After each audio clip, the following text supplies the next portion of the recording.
emocionante, ¿verdad? A nosotros, voy a empezar yo porque me he visto muy reflejada en la película. Soy Mercedes Moya. Tengo 2 hijos nacidos en Kazajistán. Uno con 2 años y medio, lo adoptamos, ahora tiene 8, y la otra con 7. Nos pasó mucho de lo que ha pasado en la película. Y encima nuestro cónsul, aquí hay otra persona que estuvo con nosotros en el mismo proceso, y su hijo, Nikita, hola, no nos dejaba sacar a nuestros hijos del país. O sea, encima de todo esto, cuando nosotros llegamos a por nuestros hijos, 4 aviones, no nos querían dar a los niños porque era sábado por la tarde y no estaban las directoras. Bueno, la de las niñas sí, porque los de los niños mayores tienen muchas ganas de dar a sus hijos, porque ellas los consideran hijos, las directoras de allí, en adopción. En el orfanato, mis hijos estaban en 2 orfanatos, perdonad que acabaré esto y lo cuento un momento. Mis hijos estaban en 2 orfanatos separados, una casa cuna y un orfanato de niños, que le llaman. La casa cuna estaba muy bien, la estaban reformando porque allí adoptaban muchos niños. La casa de niños no. Hacía 2 años que no habían adoptado a nadie y fuimos nosotras, ¿verdad, Evelyn? Las primeras que adoptamos niños mayores allí. Niños mayores. Nikita, por favor, ponte de pie un momento. Nikita lleva 6 años aquí, fijaros qué mayores, ¿eh? Y era un niño considerado mayor allí. Bueno, pues nosotros cuando volvimos a por nuestros hijos, vivimos un mes allí, nos tuvimos que volver. Y cuando volvimos a por nuestros hijos, pues el cónsul decidió que como nosotros habíamos cambiado después de 4 años de proceso, 4 años para nosotros, habíamos cambiado el certificado de idoneidad de un niño, que empezamos por 0 a 3, y con 4 años pues ya nos tocaba un poquito más mayor, no nos importaba. Habíamos cambiado por otro certificado de 2 hermanos, porque eran 2 hermanos que además el pequeño no reconocía a su hermana. El pequeño, cuando vio a su hermana, era una desconocida, la mayor sí. La mayor, cuando vio a su hermano, se abrazó porque se acordaba de él perfectamente. Él tenía 7 meses cuando lo ingresaron en el orfanato. Y le dijo: mira, son papá y mamá, nuestros padres para siempre. Y cuando fuimos a por ellos, encima el cónsul decidió que nosotros teníamos una irregularidad, que queríamos traernos 2 niños por uno. Nuestro cónsul, no el cónsul de un país corrupto, nuestro cónsul, el que nos tenía que sellar los visados. Y dijo que la familia Fernández Moya no iba a salir. Era el 21 de diciembre. Decía que iba a impugnar nuestro juicio. Estábamos en el limbo, porque ya los niños, según Kazajistán, eran nuestros, y según este señor, no. Menos mal que desde Madrid le debieron tirar bastante de las orejas y decidió dejarnos marchar. Yo ya con esto os cuento que todo lo que sale ahí no es ficción. Tú dices que es ficción, no es ficción. Es ficción. Perdonad, es que para mí ha sido muy fuerte. No, digo que es ficción porque hay unos actores, hay una construcción y porque hay y porque incorporé algún relato más, pero Perdonad, estoy nerviosa, no sé. Cuando nosotros no tuvimos que pasar por ver ficha, pero sí es cierto que a nosotros cuando nos asignaron nuestros hijos nos mandaron la foto y la abrimos por ordenador. En el libro cuento un poco esa parte. Recuerdo que la familia nos preguntaba y nos decía: pero ¿cómo son los niños? Enseñanos a los niños. Y yo recuerdo que nos dijeron: los niños no mostréis las fotos de los niños porque no sabéis si cuando llegáis allí va a haber algún problema y os vais a volver sin niños o tendréis que esperar o sobre la marcha se van a cambiar. Recuerdo que cuando íbamos, mis hijos son 2 hermanos, el pequeño tenía 2 años y medio y la mayor casi 6. Entonces estaban uno en una casa cuna y la hermana en un orfanato. El pequeño evidentemente no sabía nada, ni se acordaba de nada, entró con 14 meses al orfanato, pero mi grande, ella sí que se acordaba porque entró con 5 años al orfanato.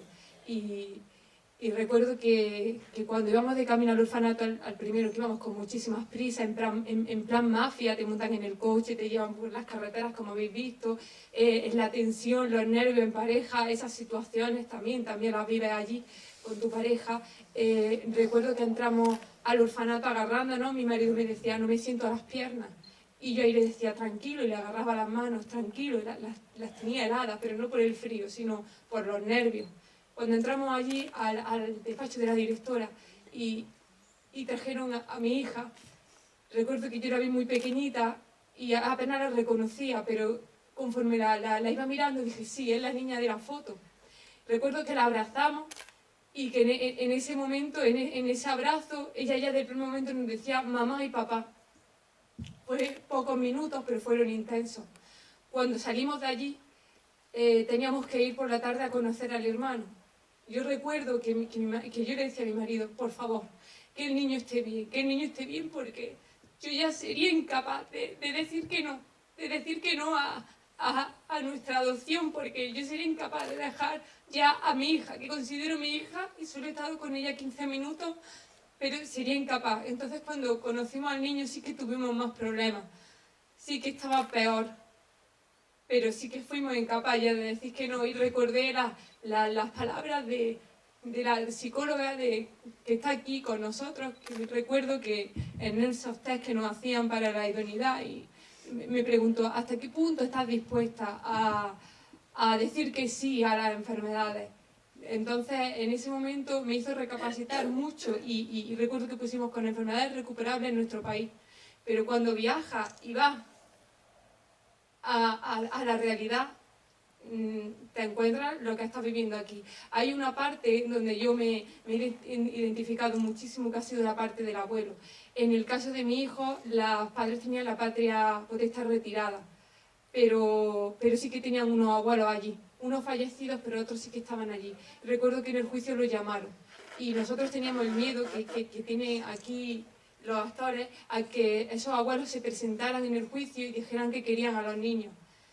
Entonces recuerdo cómo fueron a hablar con ellos y cómo esos abuelos, y estaré eternamente agradecida, cómo esos abuelos dijeron sin pedir nada a cambio, todo lo contrario, se alegraron y dijeron, queremos que estos niños sean adoptados y nos alegramos por ellos, y firmaron los papeles para que sus nietos pudieran, nosotros fuéramos sus padres, alegrándose muchísimo. Lo que pasa es que no quisieron ir al juicio a hablar porque tenía miedo a represalias de su hijo, el padre biológico de mi hijo. Entonces, hay un momento cuando sale ahí el abuelo cantándole esa nana al niño, me he acordado mucho de la familia biológica, que mis hijos se dejan allí, porque cuando te montan en el avión dejan allí un pasado que mi hija, por ejemplo, la mayor, recuerda. Entonces ha sido revivir y el día de mañana imaginarme cuando mis hijos vean esta película, cómo van a sentirse también y cómo habrá que explicarle más aún su historia. Entonces, esta película, este libro, esta manera que estamos empezando a contar, la realidad de la adopción, quitando este hermetismo en el que vivimos y viendo tal y como son las cosas.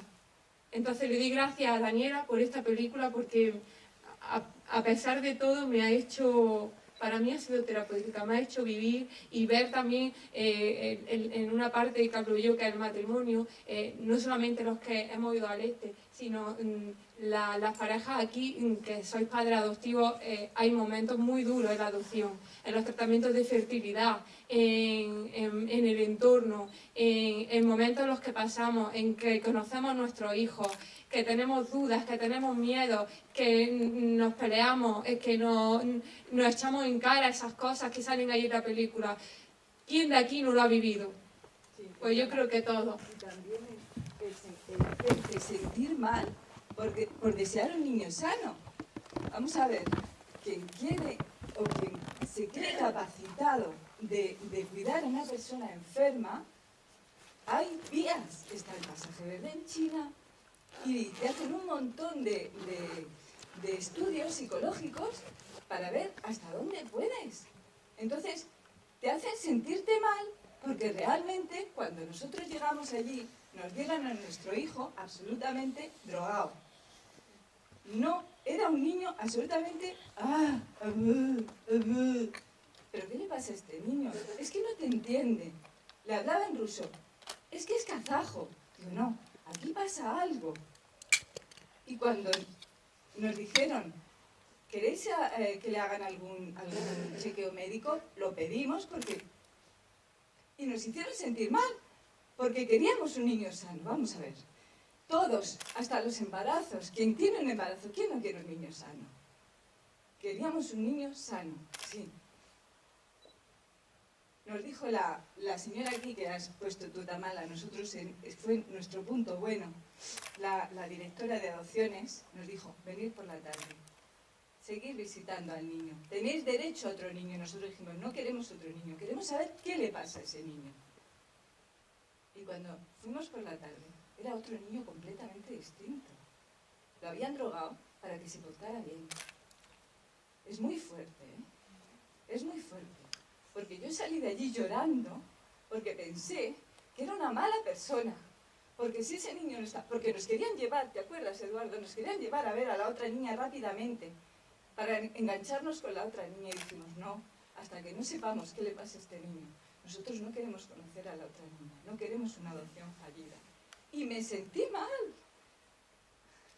Te sientes muy mal. En el libro yo le pido perdón a mi hijo porque casi que comienzo diciendo que cuando vimos la foto lo primero que hicimos es empezar a remirarla, a intentar hablar con médicos, a mandar el expediente médico a ciertos médicos que sabíamos que nos podían decir. Y yo ya desde el primer momento decía, mala madre, yo voy a ser mala madre. ¿Por qué? Porque yo estoy mirando y remirando porque quiero unos niños sanos y me acaban de asignar a estos niños y yo no lo estoy mirando. Sí, lo estoy mirando con ilusión, pero estoy pensando en el tema médico. Y cuando estaba allí viéndolo, la emoción era tal, pero también estábamos mirando haciéndole el test de que mirara de un lado para otro, de que cogiera la pelota, de que... No estábamos viviendo como, por ejemplo, vive una madre biológica que tiene al bebé, que lo coge en brazos. No. Teníamos que estar viendo a ver cómo estaba realmente el niño. Y eso te hace sentir de una manera tan mal, pero tan mal, porque no estás viviendo, no estás disfrutando de tu maternidad desde el minuto cero. En Ucrania lo que pasa es que no hay preasignación, por eso se produce la situación esta terrible de las fichas. Y en Rusia depende de la zona. Y lo cierto es que aunque te advierten de que hay una primera cita donde seguramente no vas a encontrar a tu niño y tal, una cosa es que te adviertan y otra verte ahí, ver estas fichas que son como las de Dios, o sea, no entienden nada, están en cirílico y las fotos son borrosas, pero te van leyendo diagnósticos terribles. Yo apuntaba como la protagonista, pues mi padre es médico y le quería consultar, pero o sea, el efecto que produce es lo que acabas de decir, es que te empiezas a cuestionarte a ti mismo y a decir, pero ¿dónde eso? Yo a qué vengo aquí, yo no quería venir a elegir y cómo voy a decir este sí, este no, y vale, tengo muy claro que yo no he ido por una vía especial y que yo también me había apuntado a un niño, o sea que me había apuntado a adoptar a un niño sano con enfermedades recuperables, pero ¿dónde está el límite? ¿Qué estoy dispuesto a hacer? Y te lo tienes que plantear ahí, en un país extraño, sin saber lo que te están diciendo. O sea, eso es estar allí, porque en el orfanato de mi hija, al entrar, yo tuve que pedir en las siguientes visitas, por favor, que no nos dejaran entrar por donde estaban ellos, donde comían, donde dormían, porque no podía soportar que a los niños se acercaran a mí y me dijeran mamá, y me agarraran, y me miraran. Yo no podía, eso no podía. Tuve que pedir que al final las visitas fueran en una sala, en una especie de despacho, porque no podía soportar el que tanto niño se acercara y te preguntara es que era un dolor inmenso. aquí en España también tenemos, no solamente allí hay mafia y las cosas están malas, aquí en España también hay muchísimo que corregir y muchísimo que cambiar. Y de eso puede hablarnos en los 10 años de espera Pilar. Pero no sé hasta qué punto seguía acaparando nosotros también, o quiero decir que en este momento está abierto para que cualquiera de vosotros pueda intervenir, ¿de acuerdo? Yo le estaba diciendo a Mercedes cuando veía la película, hombre, yo lógicamente conozco muy bien la historia de Mercedes, la historia de María. Si después de 10 años, que fue lo que tardó mi proceso, yo me hubiera encontrado en esa situación, creo que ahí hubiera fallecido. Sí, ahí sucumbo. Si después de 10 años de sufrimiento el viaje hubiera supuesto eso, yo creo que no lo hubiera podido soportar. Por suerte, mi viaje fue lo mejor de mi adopción. Con esto quiero irme a la otra parte. Mi viaje fue fantástico. Tengo que reconocer que en China, y la gente que estáis aquí que habéis adoptado en China, sabéis que en China el proceso es muy claro, es muy limpio, no te engañan nunca, no te mienten, lo que es lo que es, cuando te metes lo aceptas y punto. El viaje está todo medido al detalle. Mi guía no fue mi guía, fue mi amigo. Fue mi amigo y de hecho por WhatsApp seguimos conectados, hablamos muchísimo, nos mantenemos al día de cómo va PG. Para mí es mi amigo en China, y de hecho para China va un libro porque yo quiero que él lea el libro donde además a él se le menciona. Mi proceso, lo duro, fue aquí en España. Primero, un choque entre las leyes españolas y las leyes chinas, y luego el propio proceso, el trabajo con la ECAI. La ECAI mía de China no tuve problemas ninguno, lo único que ella se tenía que adaptar, igual que yo, a la legislación en China. Pero tuve muy mala suerte con la ECAI de Vietnam. Yo tenía 3 expedientes abiertos, uno en China, otro en Vietnam y otro en Nacional, que abrí al final porque aquí no veía salida por ningún sitio, ni por Vietnam ni por China. Y entonces fue cuando abrieron Nacional y abrí uno. Pero lo de Vietnam fue durísimo porque a ti te van diciendo es que tú tienes un tramo de edad muy alto y en Vietnam no hay niños grandes. ¿Cómo que en Vietnam no hay niños grandes? Pues no hay niños grandes. Sin embargo, familias que están yendo a Vietnam a adoptar vienen y te cuentan que en los orfanatos están llenos de niños grandes que no los quiere nadie. Porque todo el mundo quiere un niño pequeño, todo el mundo quiere un bebé, y los niños pequeños no los quieren adoptar. Y sin embargo, mi ECAI a mí me decía una y otra vez, no hay niños grandes.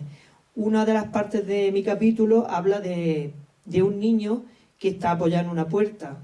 Y es que una amiga mía, viendo el vídeo de su hijo, cuando fue a recoger a su hijo el mayor a Vietnam, pues había un niño de unos 5 o 6 años apoyado en el quicio de la puerta, viendo cómo todos los padres adoptivos entraban a recoger a su hijo pequeño. Y él, por ser más mayor, tenía una cara de tristeza mirando aquella situación. Y yo, es una imagen que se me quedó grabada y que yo creo que me va a acompañar siempre.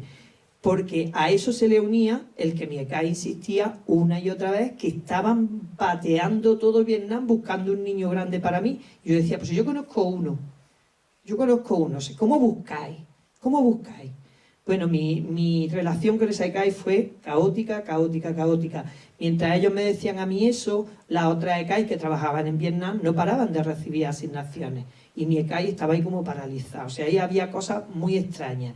Y en medio, pues bueno, pues lo mismo que pues sacándote el dinero. Porque a mí me sacaron 7.000 euros para no hacerme absolutamente ninguna gestión. Porque no había niños mayores, no encontraba niños mayores para mí. Pues el que no hubiera niños mayores en Vietnam a mí me costó 7.000 euros, tranquilamente. Es otra forma es otro tipo de adopción, porque es que depende mucho del país donde entre. Esa ha sido mi experiencia. Por suerte tengo una hija maravillosa que bueno, pues se ve que para que nos pudiéramos encontrar tenían que pasar esos 10 años, y bueno, porque tenía que ser esa y no podía ser otra. María tiene la doble experiencia de la adopción en China y la adopción en Nacional. Perdón. Loreto. Bueno, yo lo que he visto, bueno, es verdad que nuestra experiencia en China no es muy parecida a estos países del este, pero la sensación de estar en manos de otros, de que una vez que empieza el proceso tú ya no eres nada, esa sensación es horrible, porque estás en manos de terceras personas, de lo que ellos quieren hacer contigo, lo que ellos quieren hacer con tu vida, y tú dependes siempre de ellos. Entonces esa sensación es la que te va acompañando durante todo el proceso, yo creo, ¿no? Desde el principio hasta el fin, desde que se te pierden las maletas hasta que por fin te puedes traer y todo el tiempo es un sin vivir. Pero es un sin vivir en el país y es un sin vivir mientras estamos aquí esperando la idoneidad, mientras estamos esperando que nos llamen para el curso. Y siempre estamos a expensas de que alguien se acuerde de nosotros. Y parece como que somos los últimos de la fila. Y decida por nosotros. Todavía falta esa silla vacía, que es de Inma. Inma es nuestra compañera, que no está aquí porque está luchando, es una luchadora contra un cáncer.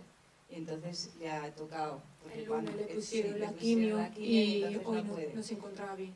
Y ella está luchando en España porque lleva 6 años con su hijo, tú lo cuentas mejor. Con su Marina, hija con y su todavía hija. no le ha podido poner los apellidos. Por eso digo que no solamente pasan también en estos países, sino aquí mismo en España, después de 6 años, no le ha podido poner los apellidos a su hija y cuando ella lleva con Ana desde los 15 meses. Nunca ha tenido contacto con los padres biológicos esta niña, ni han querido saber nada.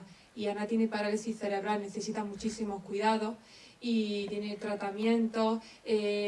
Sus padres se desviven y al año y medio de estar con ella, un juez decidió, aunque todos los informes, los trabajadores sociales decían que esta niña no podía volver con sus padres biológicos, un juez decidió que tenía que devolverla otra vez a su madre biológica. Ella escribió 4 hojas por delante y por atrás explicándole con todo el dolor de su corazón a la madre biológica los cuidados que necesitaba Ana.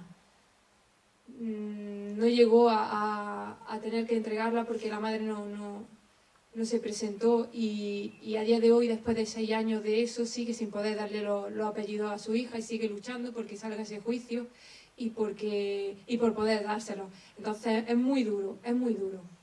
Sí, no, yo quería decir la similitud que hay en la historia, las 5 historias con la película, ¿no? Hay un poco de cada una en esa película y hay mucho también de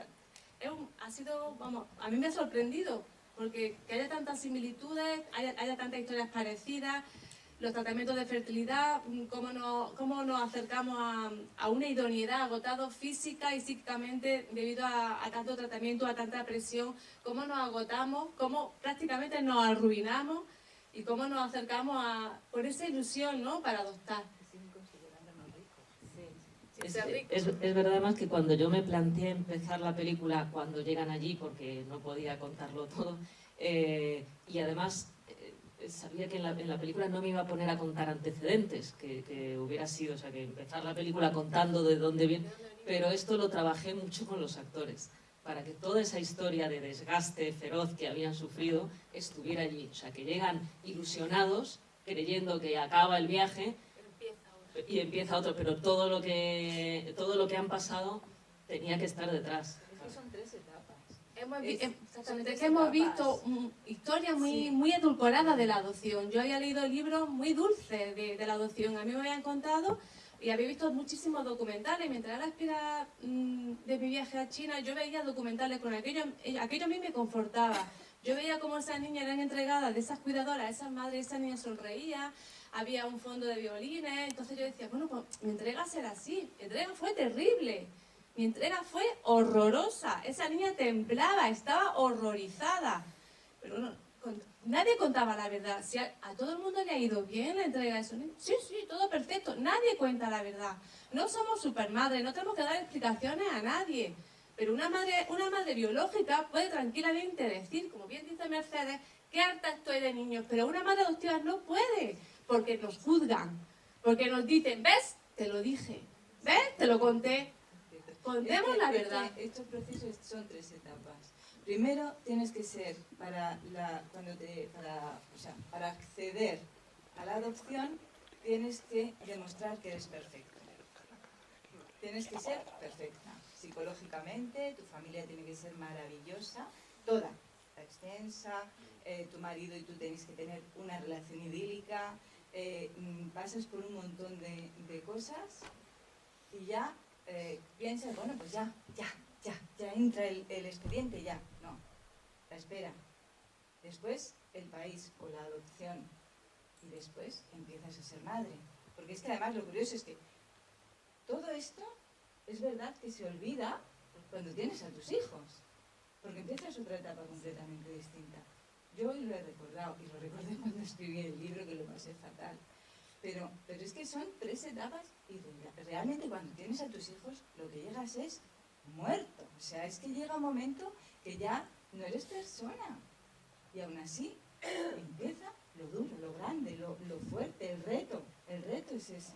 Vamos a, Venga, a darle paso a ver. Perdón.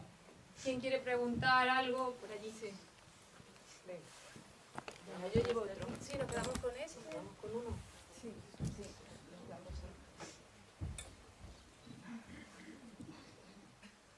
Daniela, lo primero felicitarte por la película, a ti y a los actores y a todo el equipo que la habéis hecho, porque para mí, en cuanto a la película, algunos planos me han parecido, lo que estás comentando, que reflejan la dureza. Sobre todo hay un plano cuando están en el baño, que se ve a ella reflejada, él por detrás la cámara, y ves todo lo que están en sus primeros planos están reflejando. Y yo creo que es que lo reflejas muy bien. Es decir, yo me he visto, tanto no está Carmen en estos momentos, pero nos hemos visto reflejados aquí con toda la crudeza de lo que ha sido el viaje y la estancia. Reflejas muy bien una cosa que aquí se ha manifestado, que para mí es la soledad con la que estás allí. La soledad es brutal.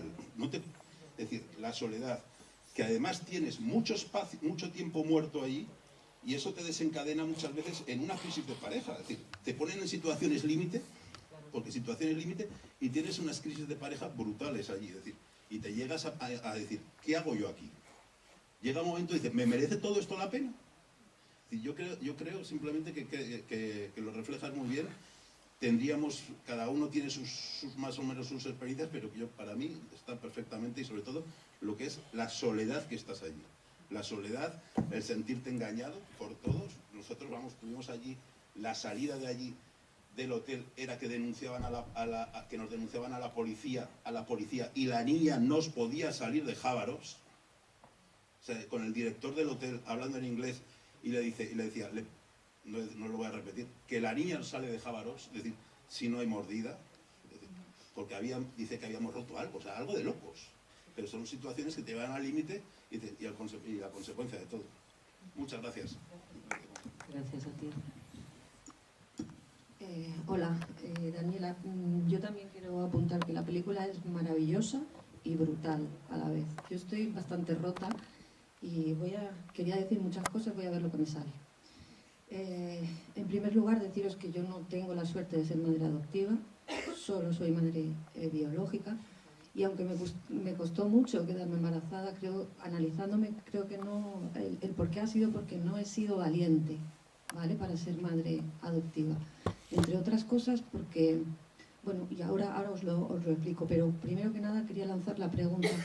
Después de ver esta película, ¿pensáis que todas las familias son capaces de superar eso y por ende, entre otras cosas, idóneas para la adopción? Es súper importante. Y os decía que no he sido valiente porque, bueno, soy psicóloga. He tenido la suerte de conocer a las 5 mujeres que escriben este libro, pero he tenido el honor de valorar a 2 de ellas. Y por mi trabajo he tenido la suerte de vivir muchas experiencias con padres adoptivos, pero experiencias de las que te cuentan en la salita de su casa. Tanto cuando ha sido profesionalmente, porque he ido a valorarlos o porque he ido a hacerles una actualización, me han contado cosas de sus procesos adoptivos que no cuentan a nadie, quizá porque eres un profesional o porque tienen esa necesidad de sacarlo, ¿no? Y entonces dicen que podemos sentir las cosas por experiencias vividas o por las experiencias que te cuentan, ¿no? A mí me habían contado tantísimas cosas sobre el proceso, esas barbaridades, esa soledad, ese cómo juegan con tus sentimientos cuando te empiezan a enseñar niños pues desahuciados, ¿no? Pero para que cada vez tú vayas aflojando más la cuerda y vayas aceptando más lo que ellos quieren, que primero en esta película pues era el tema de la enfermedad y luego ya metían el tema de la edad, ¿no? Bueno, pues si no hay pequeños sanos, vamos a ver si hay alguno más mayor y cambiar las expectativas de esa familia. Juegan absolutamente con los sentimientos de las familias y yo eso lo he percibido hablando con los padres, ¿no? Y entonces en mi labor como profesional, en la valoración de adopción, siempre me he preocupado mucho de hacerles ver a esos padres la dificultad y lo preparados que tienen que estar. A veces yo reconozco que las entrevistas son duras, pero siempre ha sido con ese fin. Y sí, la ha verdad... sido dura, sí ha sido dura, sí ha sido dura, pero te queremos mucho. Yo para mí esta película y este libro, egoístamente, es un reconocimiento a mi trabajo. Muchas gracias.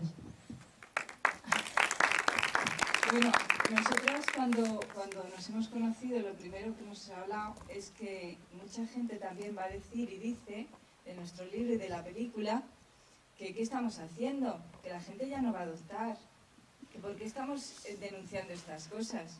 Pues precisamente para que se aclaren, precisamente para que la adopción sea otra cosa, para quitar el hermetismo, para que los padres adoptivos no nos tengamos que sentir mal, para que las administraciones se den cuenta de lo que están haciendo con los padres, cómo llegamos a nuestros hijos, que hay que buscar padres para niños, no niños para padres como se está haciendo ahora mismo.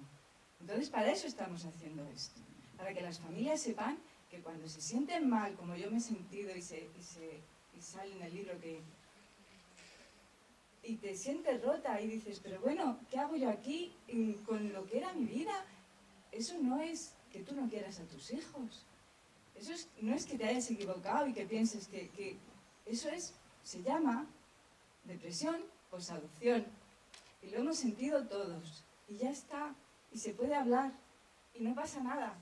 Y que los padres adoptivos puedan decirle, como ella dice y como yo digo, estoy harta. Y que no te digan, no, pero si es muy bonita. No, mujer, no digas eso. Pero que ya lo sé que es bonita.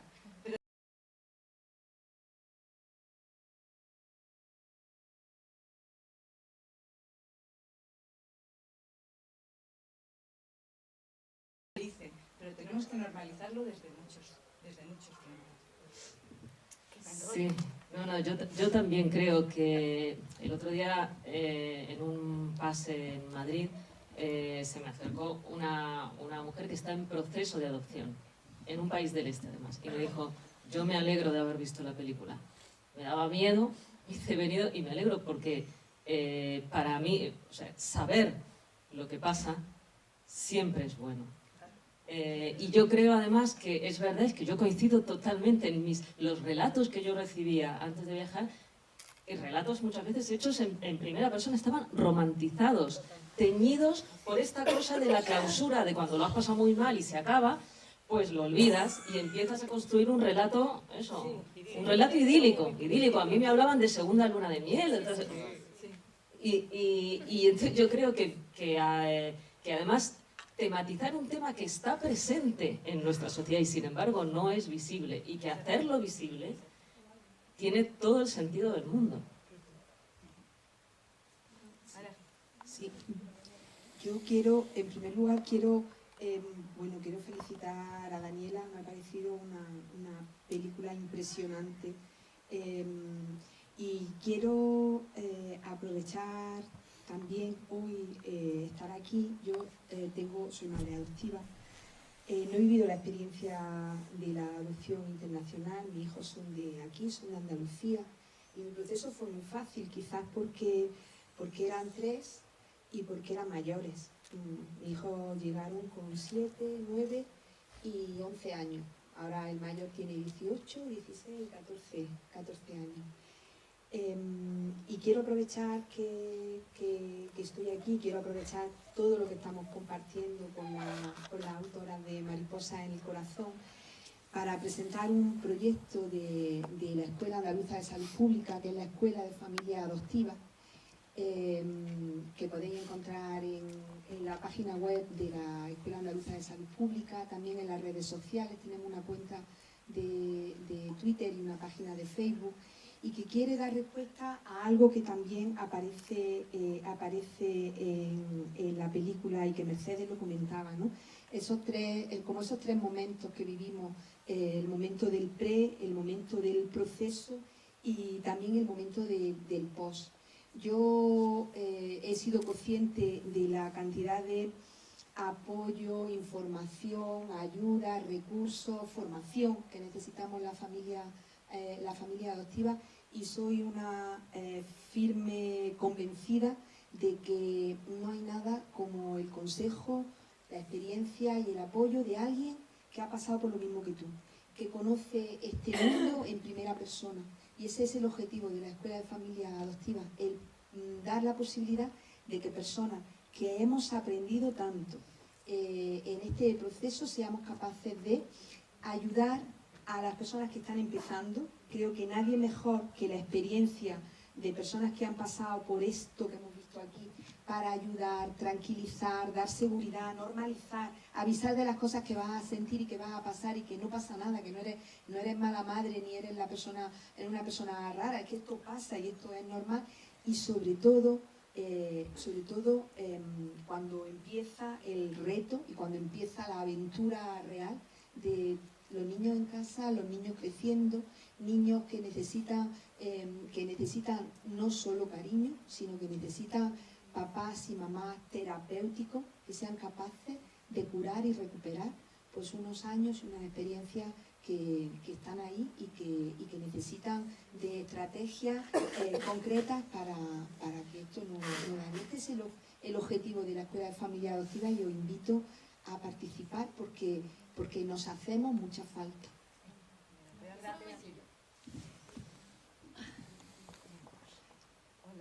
Hola, Daniela, muchas gracias por tu película, y gracias a las 5 que falta Inma. Y a colación con lo que decías tú, es que yo creo que es una oportunidad estupenda para lanzar el reto de las 5 autoras que escriban la segunda parte. ¿Y ahora qué? Que todos hemos vuelto.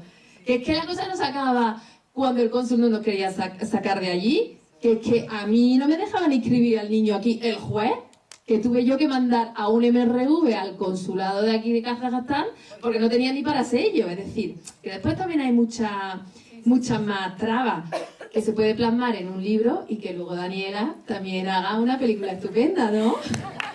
Claro, así que...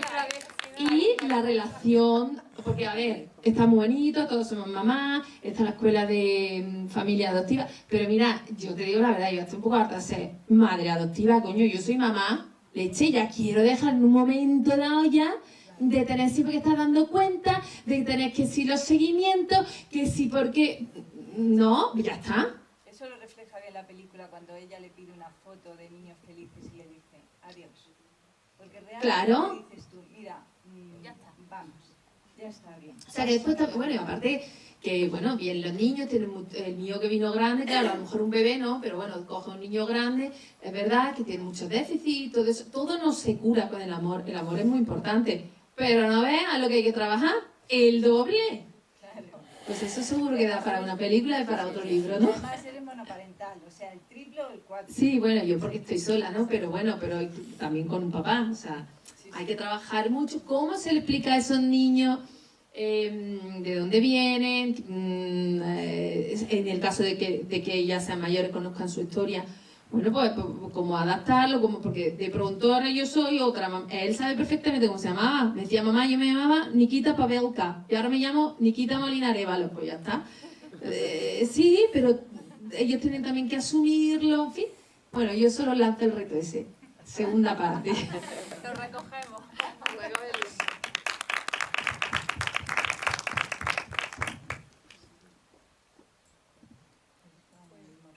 ¿Alguien más? ¿Alguien quiere aportar algo más, por favor? Aportar, preguntar sobre la película. Nada, pues entonces ya está. Pues Daniela, ¿tú qué? decir algo más?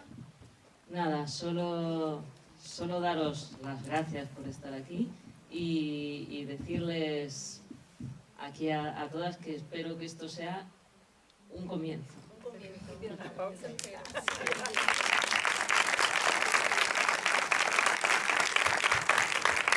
Vamos a poner el libro a la venta por si alguien todavía no lo tiene.